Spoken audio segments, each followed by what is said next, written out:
You know that feeling, right? That quiet, creeping dread in the back of your mind that you're just a face in the crowd, a name that time is just going to forget.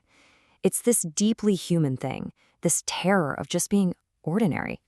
Okay, let's really dive into this, because it turns out our desperate chase for uniqueness has led us to some pretty strange places. I mean, seriously, just stop and think about that for a second. With 8 billion of us on this planet, what does it even mean to be special anymore? That one question is the engine driving so much of our modern lives, from the jobs we chase to the pictures we post. But, well, the answer isn't as simple as we'd like to think. And right away, we stumble into this fascinating irony, something we can call the uniqueness paradox. You see, our goal, what we all say we want, is to break the mold, to be different. But the reality? We often just end up conforming to a brand new standard, a kind of shared uniform of rebellion. So what does this paradox actually look like in the real world? Well, we dye our hair, we sculpt our bodies, we meticulously curate our online lives, all in this frantic effort to prove we're not like everyone else. The catch is, when everyone is doing it, that rebellion just becomes the new mainstream. And this metaphor, man, it just perfectly captures what we're all doing, doesn't it? Shouting our identities into a digital void. Every post, every achievement, every carefully crafted persona is like a scream into this endless digital canyon, just hoping for a tiny echo back that says, hey, I see you, you exist. But look, don't get it twisted. This isn't just about social media or some passing trend. This fear of being unseen, of being invisible, it's ancient. It goes way, way back, with roots in both deep philosophy and our most primal, hardwired survival instincts. Let's start with the philosophy. The existentialist Jean-Paul Sartre, he gave us this absolute game changer of an idea. Think about a knife. Before it's even made, it has a purpose, an essence, to cut things. But humans, we're the other way around. We're just born, and then we have to figure out what we're for. And that leads to what's known as the existential burden. Sartre famously said we are condemned to freedom. Sounds great, right?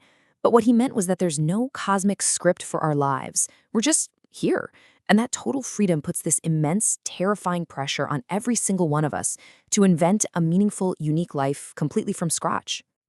So you're faced with this massive, cosmic silence about your purpose. What do? Well, you make some noise. Our achievements, the personas we build online, the constant hustle, it's all a defense mechanism, really. It's the noise we make to convince ourselves we matter in the face of all that silence. But okay, this isn't just a philosophy problem.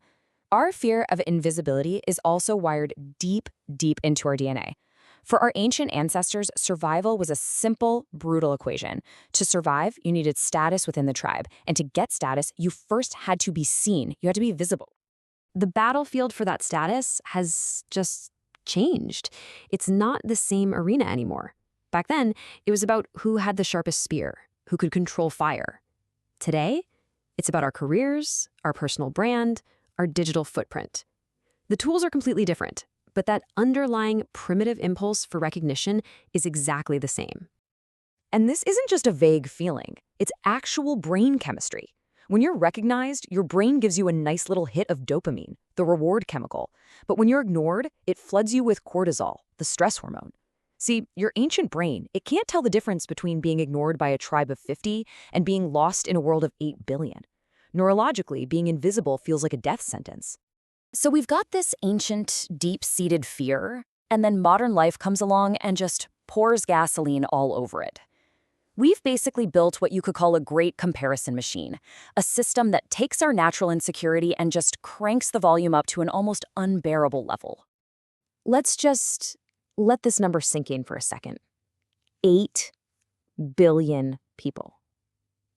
Just think about the sheer mathematical odds of being truly, singularly unique in a crowd that massive. It gives you this visceral sense of just how hard the game is now. And that huge number points to an even bigger philosophical idea. In mathematics, any number you can think of, a billion, a trillion, whatever, is basically zero when you compare it to infinity. Our own achievements can start to feel that way. No matter how extraordinary they feel to us, the sheer scale of humanity just kind of dilutes them. And you know who has monetized this anxiety perfectly? Our culture. Every product, Every brand is whispering the same promise. Buy this and you'll be different. But it's a total trap, because to even participate in this culture of uniqueness, you have to conform to its rules. You have to buy the same things as everyone else who is also trying to be different. You just end up in a different herd. What this creates is a brutal, zero-sum game of visibility. For the winner, you get this fleeting moment of transcendence, that feeling of, I matter, I am seen. But for everyone else, who by definition becomes the loser, it's this harsh confrontation with an even deeper sense of invisibility. In this system, being ordinary becomes the same thing as failing. So, wow, this is all pretty exhausting, right? What's the way out of this cycle? Well, maybe the solution isn't to try even harder to stand out. Maybe the answer is to ask a completely different question. Just play with this idea for a moment. What if all the things we think of as being ordinary, blending in, being part of the whole, what if that isn't a sign of failure? What if, instead, it's a form of freedom? A relief from the constant crushing pressure to perform?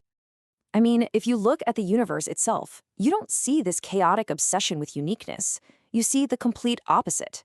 The fundamental laws of physics are built on symmetry, on coherence, on repeating patterns. From atoms to galaxies, nature actually seems to value similarity. And that right there, that's our core conflict, isn't it? The entire cosmos seems to love repetition, but our strange little flicker of human consciousness fights against it with everything it has.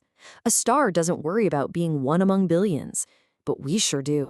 So maybe we need to redefine what ordinary even means. Maybe it doesn't have to mean failure or invisibility.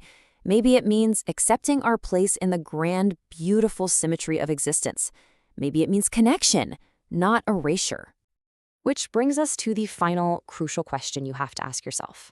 Is this relentless, exhausting hunt for uniqueness really making you free? Or has it just become another chain? Another set of expectations you feel like you have to live up to? At the end of the day, the fear of being ordinary is the fear of disappearing into infinity. But maybe we've been looking at it all wrong. Maybe disappearing into that vastness isn't an ending. Maybe it's a homecoming.